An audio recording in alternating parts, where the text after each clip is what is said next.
Bonjour à toutes et tous et bienvenue sur TierArt Création. Dans ce tutoriel, j'aimerais vous parler du pinceau mélangeur, un outil utilisé surtout par les peintres numériques pour ses effets naturels médias. Mais nous allons voir ensemble qu'on peut détourner un petit peu ces options pour s'en servir autrement. Alors, petit rappel déjà pour l'outil pinceau mélangeur, il se trouve ici avec les pinceaux. Donc sous le crayon et l'outil de remplacement de couleur, c'est le dernier outil, c'est l'outil pinceau mélangeur. Donc il fonctionne comme une brosse ordinaire. On peut aller choisir les options par rapport aux brosses qu'on a déjà. Voilà, on peut jouer sur l'opacité, sur la dureté, sur la taille. Et on va trouver ici, dans les options, en haut, dans le menu, dans la barre de menu, quelques options. Donc ça commence à sec, sec léger, sec épais, et après on descend comme ça avec le taux d'humidité, et on va finir avec des réglages avec un pinceau très épais et très mouillé. Avant de vous montrer à quoi il sert, pour rappel, pour faire ce qu'on fait maintenant avec le pinceau mélangeur, avant on utilisait l'outil doigt, qui permettait de bousculer un peu les pixels comme ça, donc pareil, en allant chercher des brosses plus ou moins dures, on venait mélanger comme ça les pixels. Donc ça tirait aussi pas mal sur les ressources graphiques. Voilà, mais en fait c'était surtout du déplacement de pixels. Vous voyez, on étirait en fait, on mélangeait les pixels. Donc après on avait l'option en haut, la peinture au doigt. Donc voilà, on s'en servait surtout pour lisser les peintures qu'on faisait, puis certains effets en photo aussi, on arrivait à s'en servir pour certains effets ou faire disparaître quelques aspérités, quelques défauts. Maintenant, avec le pinceau mélangeur, on a vraiment un pinceau mélangeur qui va venir échantillonner ou pas. Donc, dans la barre des menus en haut, on a des réglages d'humidité, de charge. Donc la charge, c'est le taux de peinture qu'on va mettre dans les poils en fait, considérez ça comme un pinceau qu'on va charger avec de la peinture. Donc on peut plus ou moins lui dire d'échantillonner, de garder beaucoup de peinture. Ensuite on a le taux de mélange, donc là il est réglé sur 50%. Vous voyez, si je viens ici, je vais mélanger autant le jaune que le bleu. Voilà, ça va être assez régulier. Et après le flux, c'est les mêmes principes que sur les pinceaux. Voilà, ça va nous donner une dureté et puis une dextérité en fait sur la brosse. Voilà, le flux, ça va marcher un peu sur la répétition de la forme qu'on aura choisie en tant que brosse. Ensuite, on a des préceptes, donc on peut régler soi-même avec ces quatre réglages les paramètres de sa brosse. On a échantillonné tout ça parce qu'on va voir que ça marche aussi comme l'outil tampon, c'est-à-dire que je me positionne quelque part avec la touche Alt, je viens échantillonner une couleur. Si bien sûr je coche ici, enfin que je décoche ici, vous voyez le trait barré sur le pinceau, je le décoche. Et maintenant, les zones de pixels que j'échantillonne restent en mémoire et me permettent de peindre avec les pixels prélevés.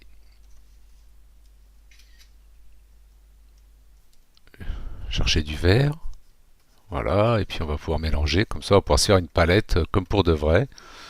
Et puis je vais pouvoir venir peindre ici avec mes couleurs, comme on pourrait faire dans la vraie vie avec de la peinture sur du papier ou une toile. Ensuite, on a des préceptes, des pré-réglages qui sont faits. Donc, par exemple, mouillé. Donc, vous voyez, là, c'est comme donc avec beaucoup d'eau. Donc, ça va pas mal diluer la peinture. Mélange mouillé épais, c'est-à-dire qu'on va jouer sur le mélange et la charge. Hop, je vais réchantillonner un peu de vert, un peu de bleu. Voilà, puis on va faire des mélanges comme ça.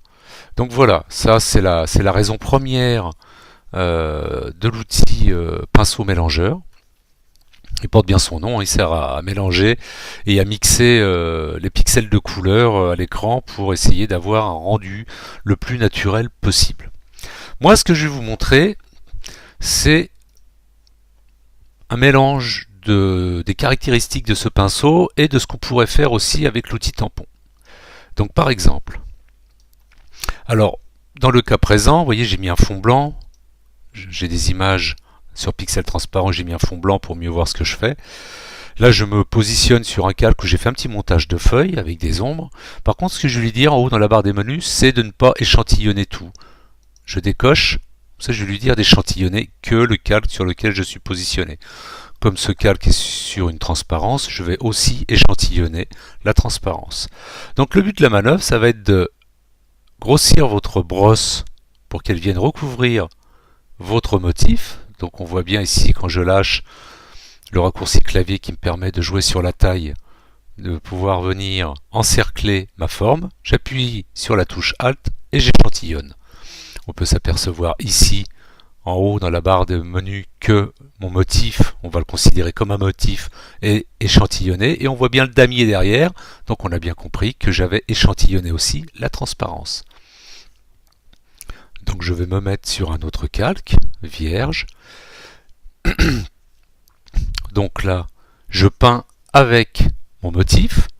Alors le souci, c'est que tout est mélangé. Alors ça peut être aussi intéressant de travailler de cette façon-là. Mais ce que je vais faire, c'est mélange mouillé. Là, je vais mettre sec épais, tout simplement pour que je n'ai pas de mélange de mon motif. Et je vais pouvoir peindre comme ça.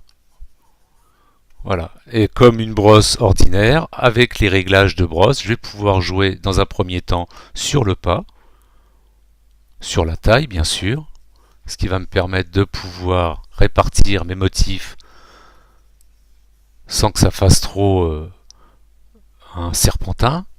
Je vais pouvoir jouer aussi sur la diffusion, le nombre et la diffusion. Excusez-moi, je vous l'ai fait à l'envers.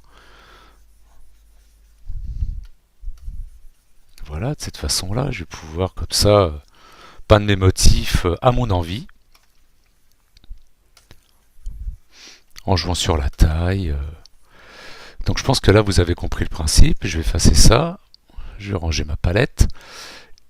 Et l'intérêt d'avoir conçu, excusez-moi, une brosse de cette façon, c'est de la garder aussi. Comme il a en quelque sorte les pixels, il en a fait une photo, on va aller dans les outils prédéfinis qui, comme vous le savez, permettent d'enregistrer en plus des réglages habituels des brosses, des options comme la couleur, une texture, des motifs. Donc je vais enregistrer, alors je vais faire plutôt sur ce petit icône, sur cette icône, et je vais l'appeler, voilà, je vais l'appeler feuille. J'en ai déjà plusieurs, j'avais fait des essais, je vais l'appeler feuille 1, je fais OK et je la retrouve ici. Vous voyez, j'en avais fait d'autres de la même façon. Vous voyez, je vais reprendre ma feuille 1 et voilà. J'ai donc une brosse à motif avec une caractéristique particulière. Tout est enregistré dans les paramètres d'outils prédéfinis. Je vais vous montrer avec un autre exemple. Donc on va prendre cette image-là. On fait bien attention d'échantillonner que le calque dans les options en haut. Je me débrouille pour que ma brosse soit supérieure à mon motif. Hop, la touche Alt, j'échantillonne. Voilà. Et c'est parti. Voilà, et avec ma brosse, bien sûr, j'ai les notions de pression. Et je vais pouvoir peindre comme ça mes motifs à mon envie. Et de la même façon, si ça me plaît, je viens de l'enregistrer. Je vais vous montrer autre chose. Donc hop, je vais masquer celui-là. Voilà, là cette fois j'ai fait une bille que j'ai préparée, j'ai peint une petite bille. De la même façon, je l'échantillonne. Je vais aller sur un autre calque vierge. Voilà, et maintenant là je fais des billes un peu partout. Ça peut être assez rigolo. Et si je joue sur les options, simplement sur le pas, je vais enlever le pas. Je vais enlever la diffusion, la dynamique de forme. Non, peut-être pas la dynamique de forme pour garder quand même ma pression. Et là, hop, je vais m'amuser. Je vais pouvoir faire des serpentins. C'est assez amusant. Je peux enregistrer ce paramètre-là, je peux revenir. Alors ce que je vais faire, c'est effacer ça. Si je veux que l'ombre sur mon serpentin, comme vous avez vu, hein, j'ai du coup déterminé avec mon motif l'orientation d'une lumière et d'une ombre, et ben il faudra simplement que je vienne, par exemple, inverser ma forme. Je valide. Je revienne. Ça, c'était pas ce qu'il fallait faire. Voilà. Je revienne l'échantillonner. Toc. Et maintenant, voilà. J'aurai une autre caractéristique de mon serpentin. De la même manière, je peux m'en servir comme on peut faire avec les brosses. Je vais rester là. Je vais aller activer un tracé que j'avais préparé. Je prends l'outil plume par exemple pour avoir les options du tracé. Je fais un clic droit, contour du tracé. Ici, je vais choisir les outils qui me permettent de travailler sur un tracé. Je prends l'outil pinceau mélangeur en simulant l'impression ou non. Ça, c'est à vous de voir. Et je fais OK.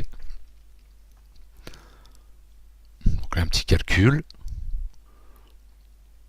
Voilà. Et j'ai pu aligner ma forme sur un tracé. Bien sûr, ne pas oublier d'enregistrer ensuite vos outils ici pour que l'outil garde en mémoire cette petite photo de motif que vous avez prise et vous pourrez les utiliser à l'infini, bien sûr en pensant à les enregistrer, voire à les exporter.